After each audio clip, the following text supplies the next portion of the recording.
Vai no ponteiro e na maceta, modelando, tirando. É uma coisa dura, mas que com paciência se consegue fazer, né?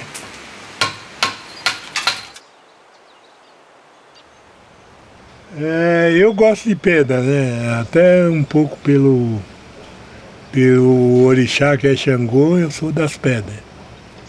E a matéria que eu trabalho também é pedra, né? Então juntar o útil ao agradável. Entendeu? Então por isso que eu escolhi vir morar aqui, porque tem a matéria-prima. Bom, a minha casa, eu quando peguei o terreno, a primeira coisa que eu olhei foi a pedra, né?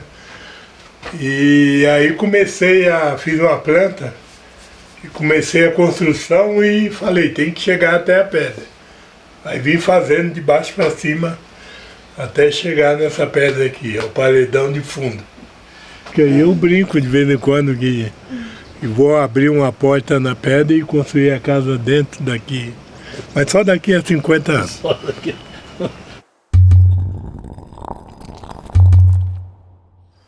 Está preparado para perder essa obra aqui? Ela quebrou, caiu aí, quebrou. Só está encaixada aí no tempo. E eu vou recuperar ela. Mas essas peças têm mais de 20 anos também. E você não quer preservá-las aqui ou uma espécie de museu ao ar livre? Sim, são preservadas. Essa daqui, por exemplo, é granito, né? Essa já é cimento e essa daqui pedra sabão. Eu gosto muito de peça ao ar livre assim, e as pessoas todo mundo pode apreciar, né? Então na frente do meu ateliê tem muita escultura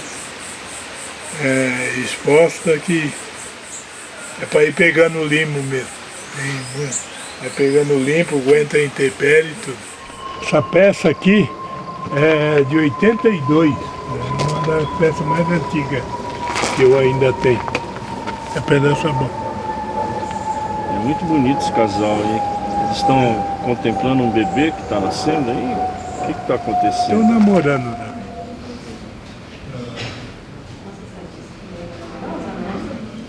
Aí eu estava falando da questão da fertilidade, que isso aqui também eu considero fertilidade. Isso aqui, por exemplo, chama umbilical, que é o cordão umbilical.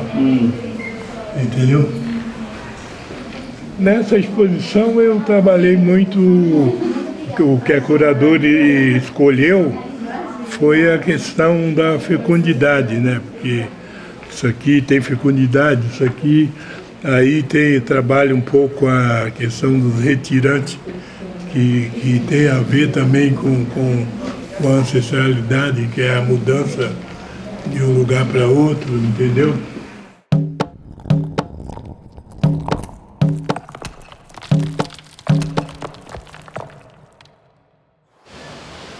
Lembro. A viagem foi um sufoco. Quando cheguei, entrei em São Paulo, eu queria voltar para trás. 7 de setembro de 67, né? Um frio, uma garoa, que Deus me livre, eu queria ficar aqui não, queria ir embora para lá. Se a cidade tiver 1.800 habitantes é muito. Em 1960. Em 1980, no censo, Embu tinha 95 mil habitantes. Ele aumentou 20, 30 vezes a população. Por quê? Porque o Embu a gente chamava de cidade dormitório. Muitas pessoas vieram para o Embu para poder viver. Só tinha as crianças mesmo, porque a gente não trouxe mais nada. Porque quando chegou aqui a gente comia tudo na gamela, sabe? Porque como meu pai fazia gamela, ele fazia a gamela, as gamelas pequenas, e a gente comia tudo na gamela, nem prato não tinha. Em Minas ele era lavrador, né? Aí chegou aqui não tem lavoura para cuidar, o negócio é procurar outra saída. Até então meu pai trabalhava de poceiro, ele fazia gamela, mas mais assim pro gasto, e trabalhava de poceiro, ele furava poço. O pai dele, eu não lembro se ele fazia gamela lá em Minas. Fazia para uso em casa. Hã? Para uso em casa, né? Para uso em casa. Aqui era Chico da Gamela. Não só a escultura, mas também a pintura e outras formas de artesanato rústico, rudimentar, elas vão vindo e se incorporando à vida cotidiana da cidade. A ponto de que um dono de uma bodega, um sitiante, já pegava o canivete para cavucar uma madeirinha e fazer uma gamela, para fazer uma figa, para fazer utilitários, né? Fazer uma panela no barro. Moro no Embu há 44 anos, me apaixonei por essa cidade, né? Conheci figuras incríveis como a Raquel Trindade, Sakai, a Tônia e o Jofe, um grande escultor, né? E outros, uma geração de escultores assim, são já 3, 4 gerações. O Jofe, eu diria que é uma segunda geração extremamente importante. Eu sou escultor desde sempre, comecei a fazer escultura com 13 anos em Embu das Artes. Eu comecei trabalhando com madeira a princípio porque meu pai fazia alguns artesanatos em madeira e madeira era o material predominante em São Paulo na 60, 70, né? Como eu comecei em 68, 69, todos os artistas de Embu trabalhavam com madeira. Eu e minha mãe levava as coisas dele para a República. E depois? Aí vinha para cá no outro dia? Não, vinha à tarde, porque a República funcionava de manhã. A maioria ia para lá de manhã e vinha para Embu à tarde. Essa feira foi formada assim. Depois acabou a República, está todo mundo aqui.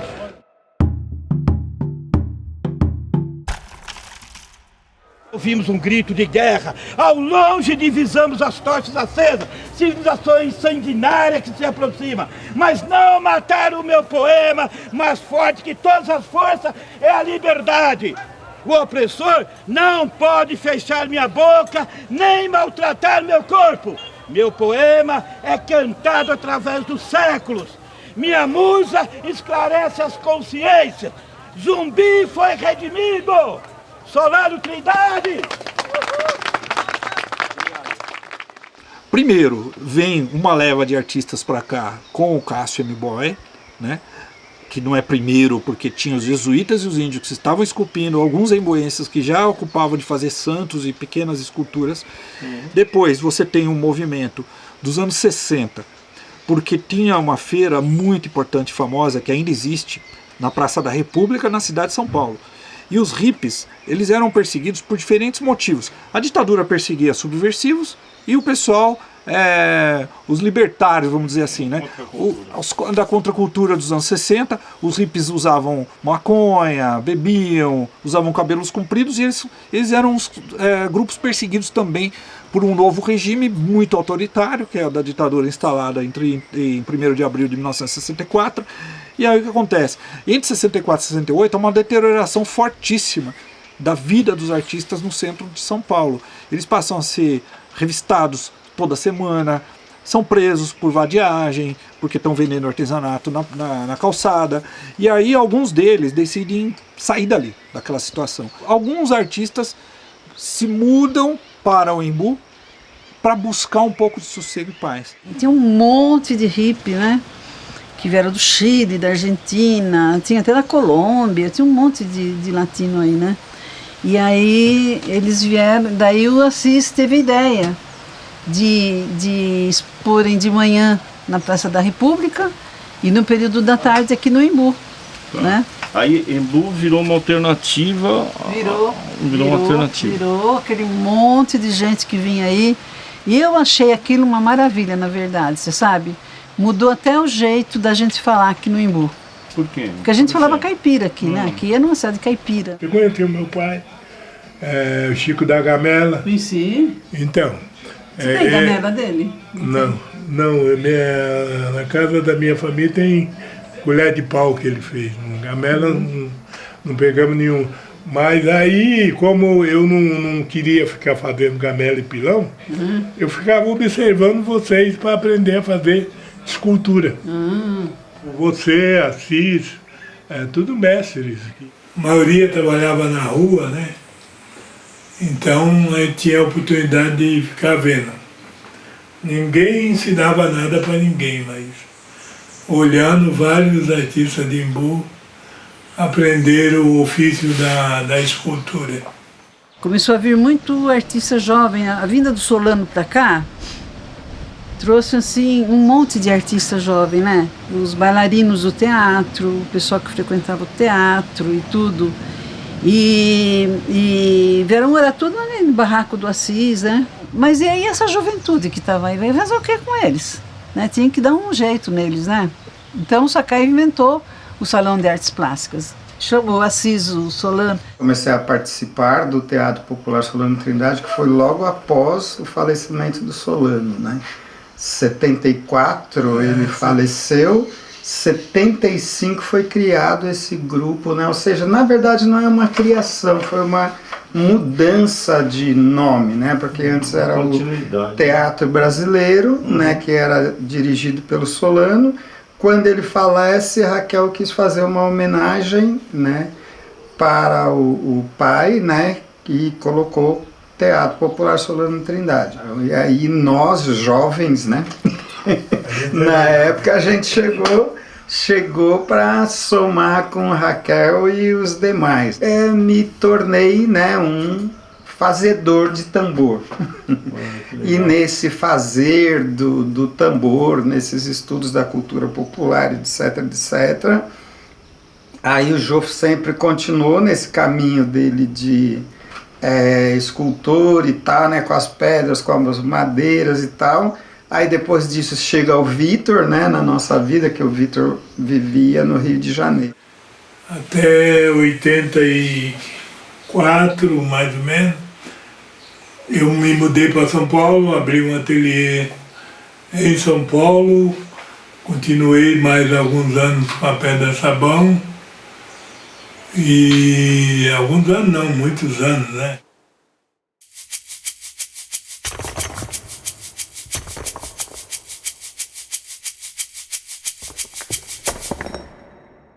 Agora, São Paulo, eu diversifiquei muito a questão da escultura, porque eu fui para o mercado do carnaval e da cenografia, que é um trabalho mais feito com isopor, fibra de vidro, essas coisas, né?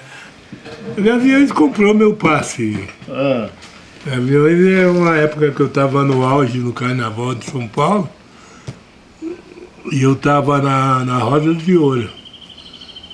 E o carnavalesco da Rosa de Ouro brigou lá e foi para Gaviões. E eu continuei na Rosa de Ouro. Aí um dia ele me ligou e falou: estou com vontade de ganhar um carnaval aqui. Você não quer vir para cá, não? Porque a gente fazia uma parceria muito boa, né? Quem era? O Raul Diniz. Ele está na Espanha agora. E aí quando houve esse convite, eu falei: vamos lá, vamos embora.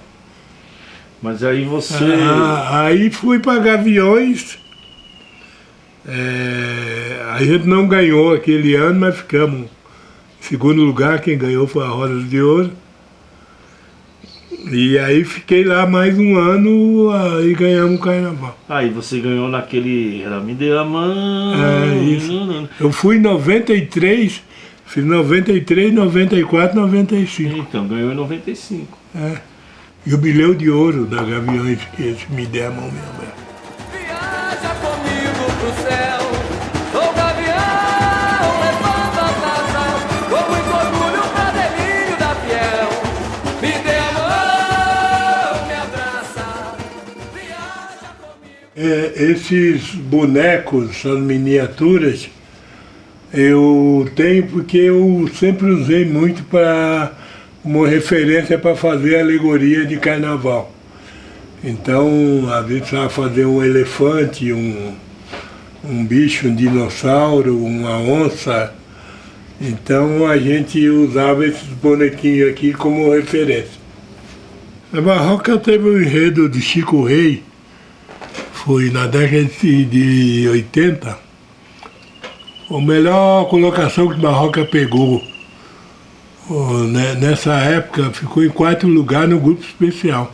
Você sabe a história de Chico Rei, né? Não. O Chico Rei era um escravo mineiro que ele trabalhava na mineração, né? E ele botava o ouro no cabelo, enchia o cabelo de ouro e depois tirava para comprar alforria.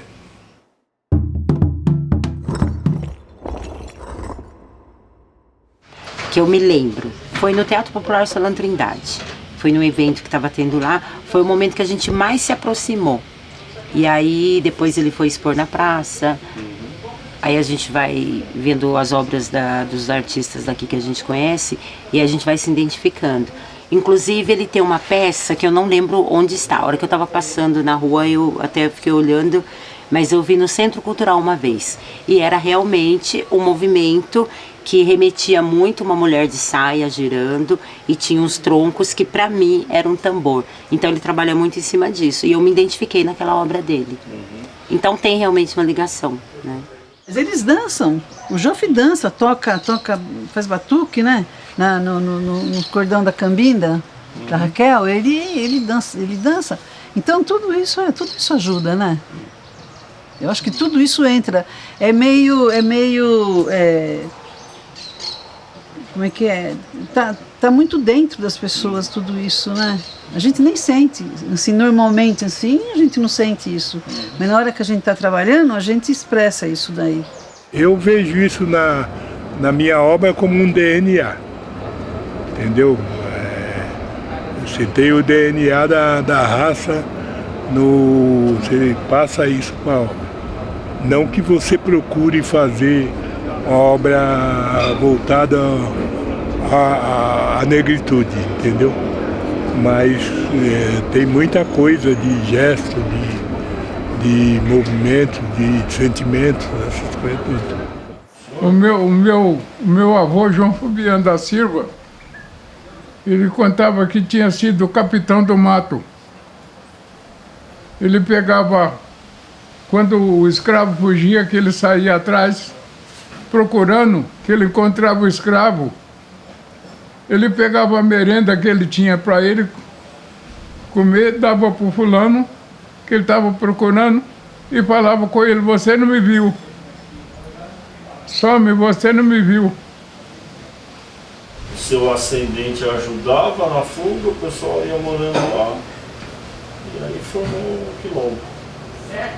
A história é toda falada, não se tem nenhum registro disso, né? O tambor sempre foi um encanto para mim, porque esses mais velhos colocavam que o tambor foi um dos responsáveis, e né? Hoje eu sei porque fui atrás de mais informações, né? Ele é um dos responsáveis em conservar ou trazer até hoje as histórias dos nossos ancestrais, né? Porque era através do tambor que era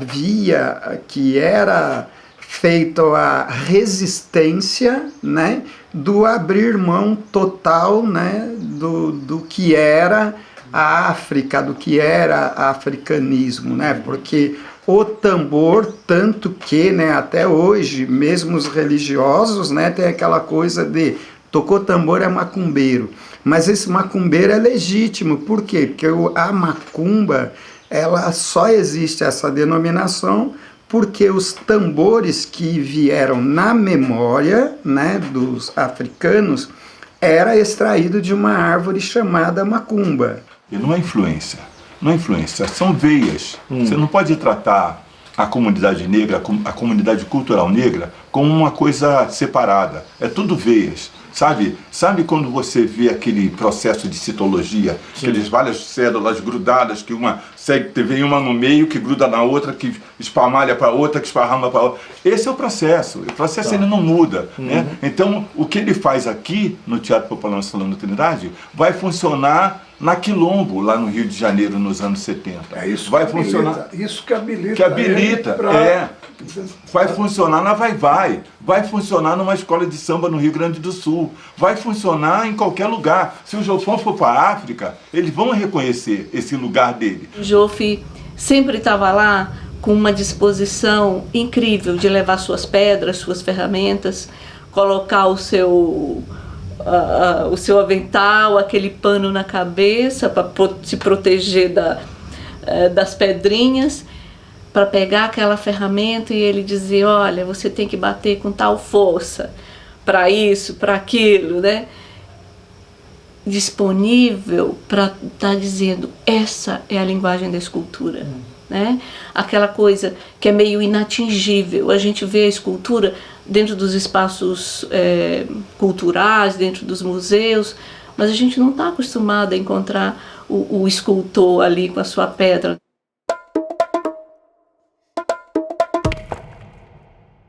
Em 2018, o Jofi montou um projeto que chamou Escultura ao Alcance de Todos. E quando ele chegou para um grupo de artistas falando dessa ideia, todo mundo pensou, pô, mas como é que a gente vai deixar as esculturas 2 meses ao ar livre, né? Aí à mercê dos vândalos, né? E ele batendo na tecla, não, vamos fazer. Nós temos que nos despir desse medo do toque, né? E até do vandalismo. Trazer a arte para um espaço democrático, que é onde as pessoas estão ao ar livre.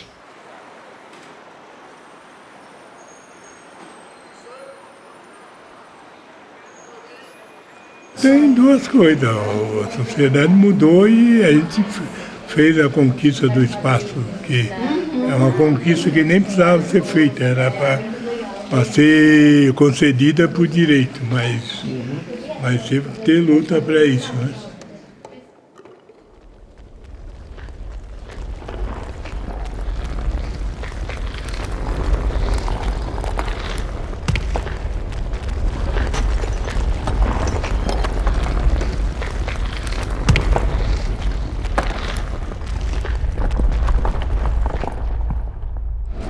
Esse é meu filho. Mas esse monumento eu já parei aí para tomar cerveja e fiquei observando. Vem muito turismo guiado e para aqui para contar história. Para turistas estrangeiros, brasileiros. É o melhor feito que eu fiz na minha carreira, foi isso aí. Porque você ter uma escultura aqui no monumento, aqui no centrão de São Paulo, não é para qualquer um, não. 2020, né, o Museu do Ipiranga ele passou por uma reforma gigantesca. Quando eu fui consultada para saber quem do Embu poderia encampar esse projeto, e aí me perguntaram, um escultor em pedras. Eu falei, é o Jofi. E o museu precisava que isso fosse reproduzido num tamanho menor, igualzinho. E na mesma pedra, tá? E eu, quando entrei pela primeira vez, mesmo antes do museu abrir para inaugurar, eu tive acesso a essa sala, eu chorei quando eu entrei nessa sala, porque eu pensei, olha, o Jofi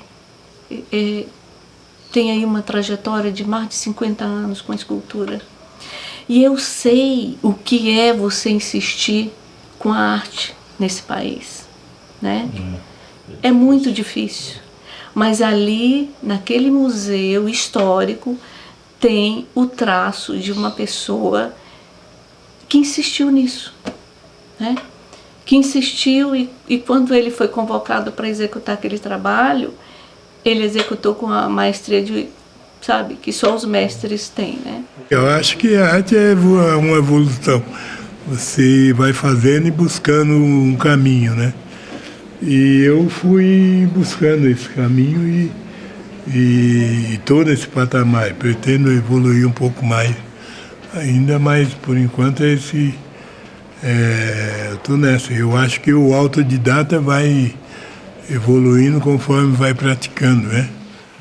2007, quando quando retornei para Embu das Artes e mudei de material mais uma vez, que era um desejo antigo de trabalhar com mármore, porque eu considero isso aqui a minha terra. Então eu quando eu fui para São Paulo em 84, fui sempre com a intenção de voltar um dia. E a decisão de voltar foi tomada em que momento? Assim? O que aconteceu lá em São Paulo? Eu estava cansado já de trabalhar com carnaval, essas coisas, e falei, eu vou caçar um canto no Embu e sossegar o facho lá.